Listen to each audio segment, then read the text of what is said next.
तीन क्रिकेटरों की गिरफ्तारी के साथ एक बार फिर दिल्ली पुलिस सुर्खियों में है और तमाम मुद्दों पर, खास करके अपने पूरे कार्यकाल में अभी तक जो तमाम विवाद हुए हैं और अन्य मुद्दों पर बात करने के लिए इस वक्त हमारे साथ मौजूद हैं दिल्ली पुलिस के कमिश्नर मुनीर मोहज्जे। आपका बहुत बहुत स्वागत है। सबसे पहला सवाल, जिस तरीके से आप लोगों ने तीन क्रिकेटर्स को गिरफ्तार किया और ये पूरा मामला सामने आया, ऐसा माना गया कि दिल्ली पुलिस ने आखिरकार वो कर दिखाया जो शायद बहुत दिनों से उम्मीद थी। कैसे किया आप लोगों ने इसको और आगे क्या करने की कार्रवाई है?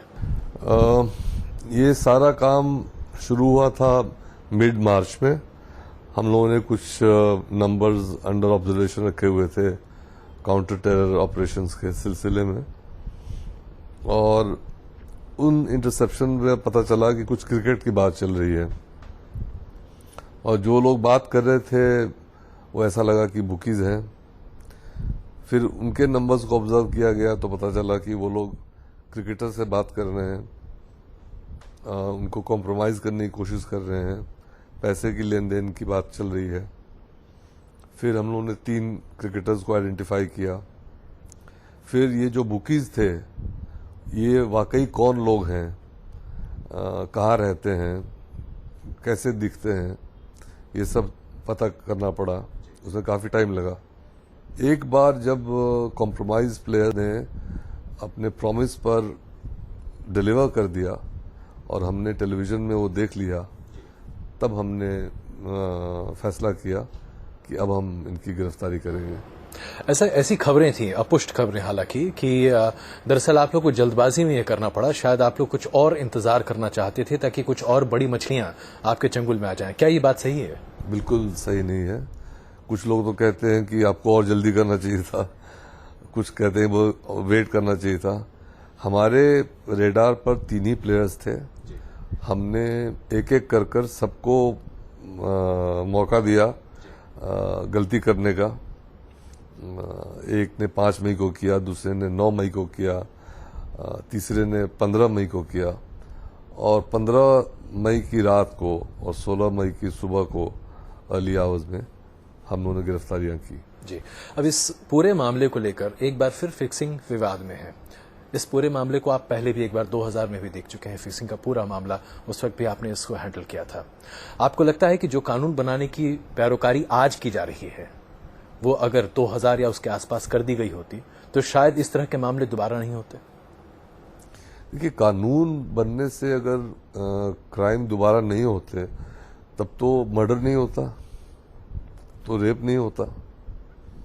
कानून मर्डर के खिलाफ भी है, डकैती के खिलाफ भी है। जी। तो कानून से क्राइम नहीं रुकता, क्राइम तो चलता रहता है।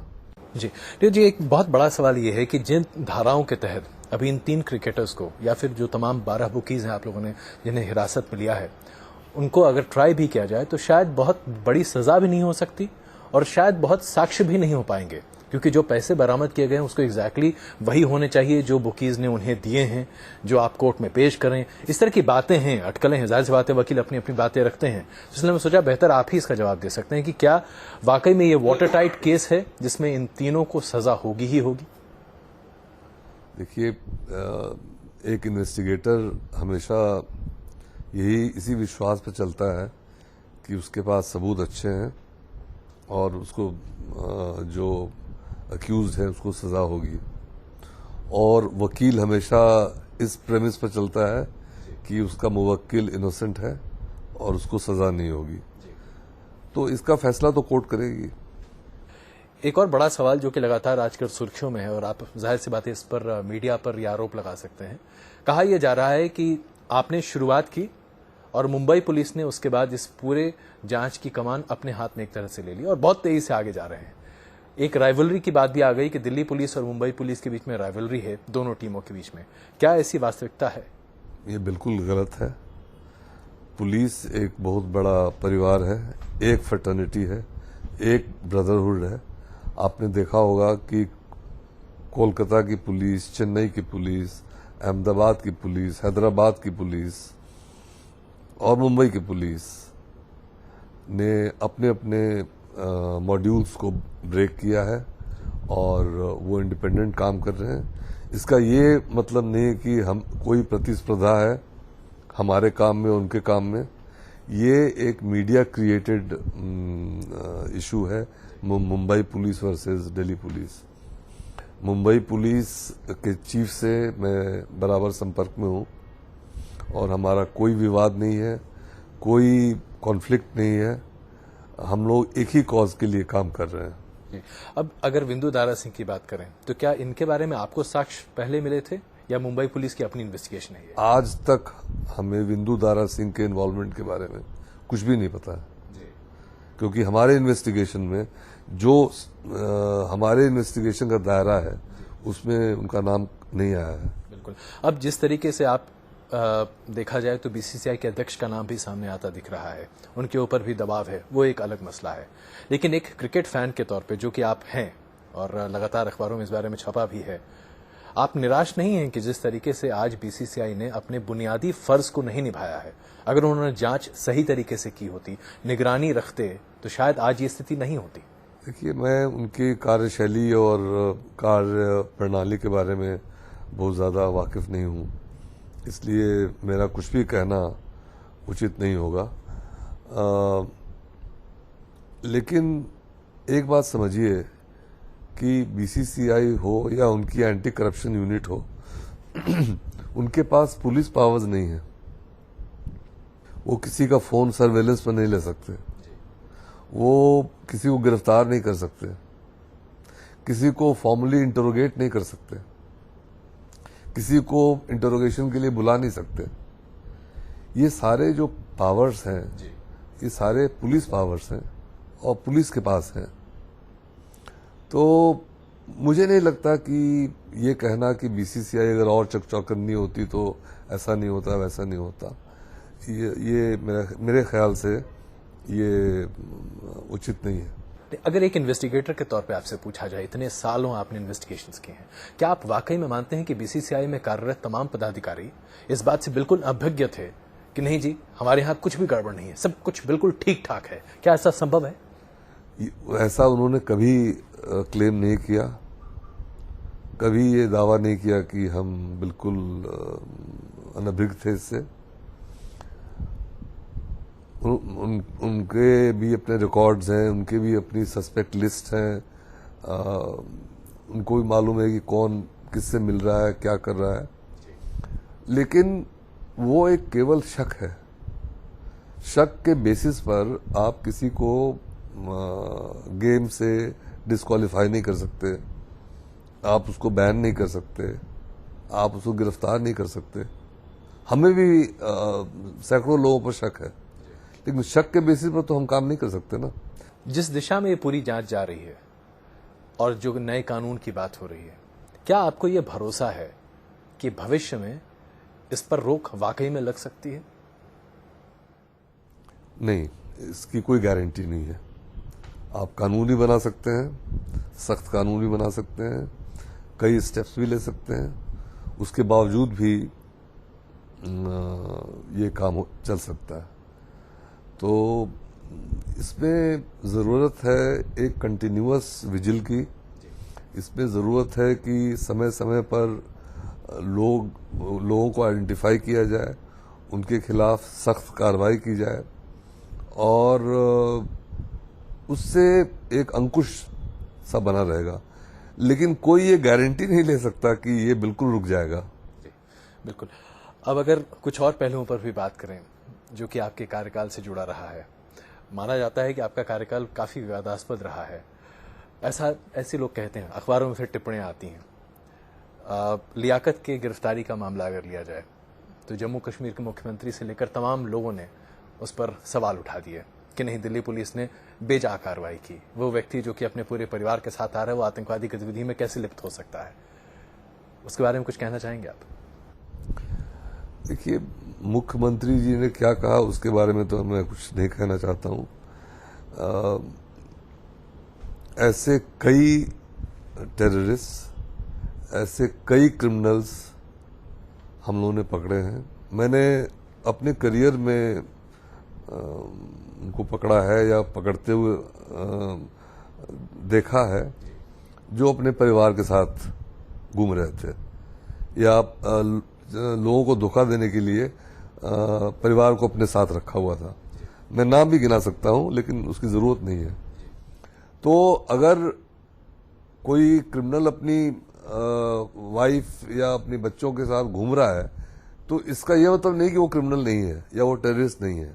पहली बात तो ये है। दूसरी बात यह है कि आप लोगों ने ये नहीं पता किया कि क्या लियाकत सरेंडर होने वालों के अप्रूव्ड लिस्ट में उसका नाम था? जम्मू कश्मीर पुलिस का ऐसा दावा था बाद में कि हाँ उसका नाम उसमें था? नहीं। जो मेरी जानकारी है वो है कि उसका नाम उस अप्रूव्ड लिस्ट में नहीं है। जी। नहीं था। जी। तो ये कहना कि वो सरेंडर करने के लिए आ रहा था और वो अपनी, अगर टेररिस्ट होता तो अपनी वाइफ के साथ होनी आता एटसेट्रा, तो ये महज एक दलील है। एक आखिरी सवाल इससे पहले कि हम ब्रेक लें, इस तरह के मामले जब होते हैं और उस पर जब राजनेता बहुत सक्रिय हो जाते हैं, तो आपको लगता है कि राजनीतिक दबाव दरअसल खास करके आतंकवाद या इससे जुड़ी गतिविधियों के लिए बहुत खराब है और इस पर अगर राजनीति न हो तो बेहतर होगा?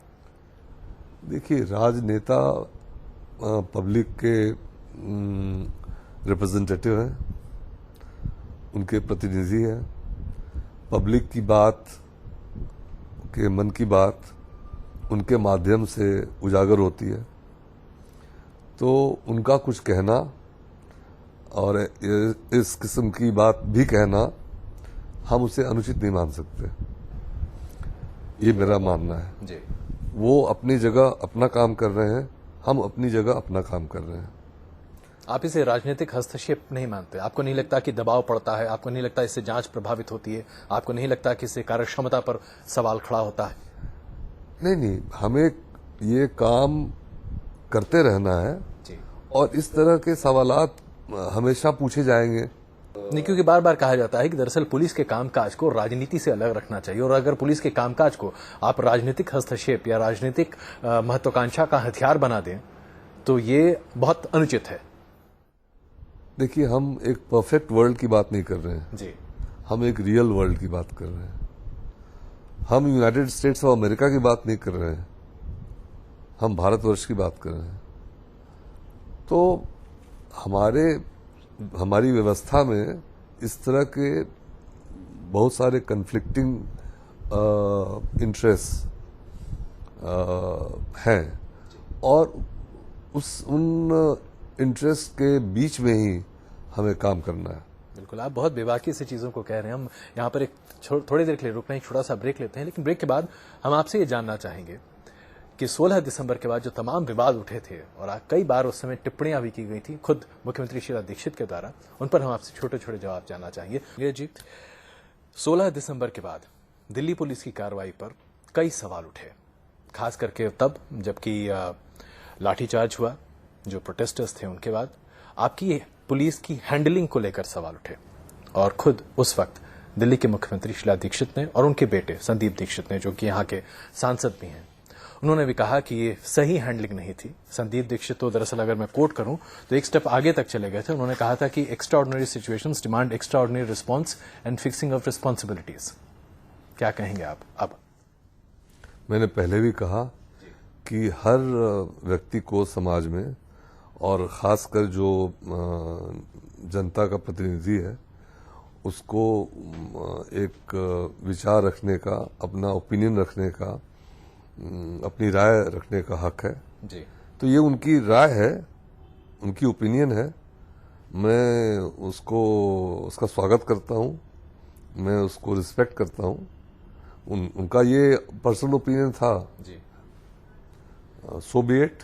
नहीं, उन दोनों ने मिलकर आपका इस्तीफा भी मांगा। संदीप ने तो खास कर संदीप दीक्षित ने तो साफ तौर पर कहा कि आपको इस्तीफा दे देना चाहिए। हालांकि बात अलग है कि आप अपनी बात पर टिके रहे उस समय भी। देखिए, मैंने कहा ना, ये तो उनका हक है। जी। वो कभी लोग प्राइम मिनिस्टर का भी इस्तीफा मांगते हैं, लोग मिनिस्टर्स का भी इस्तीफा मांगते हैं, अलग अलग लोग, जैसे कि अभी बीसीसीआई चीफ का इस्तीफा मांगा जा रहा है। उन्होंने मांगा, जी, ठीक है, मांग लिया। आप जितने आसानी से इसे कह रहे हो उतना आसान होगा नहीं उस वक्त जिस समय ये तमाम विवाद चल रहा होगा। लेकिन आज जब आप वापस देखते हैं, आपको लगता है कि आपके पुलिस फोर्स ने अगर थोड़ा रिस्ट्रेन बरता होता तो चीजें ज्यादा बेहतर होती, शायद आप इसे ज्यादा बेहतर हैंडलिंग की उम्मीद कर सकते थे? जो भी फैसला हमने लिया जी मॉब को डिस्पर्स करने के लिए, वो ऐसा नहीं कि बस गए और मॉब डिस्पर्स करना शुरू कर दिया। अगर ऐसा होता तो शुरू में ही 10 बजे जब वहां लोग इकट्ठे हो रहे थे तभी हम लाठी बरसाना शुरू कर देते, तभी हम टीयर गैसिंग शुरू कर देते, लेकिन हमने ऐसा नहीं किया। जी हमने सारा दिन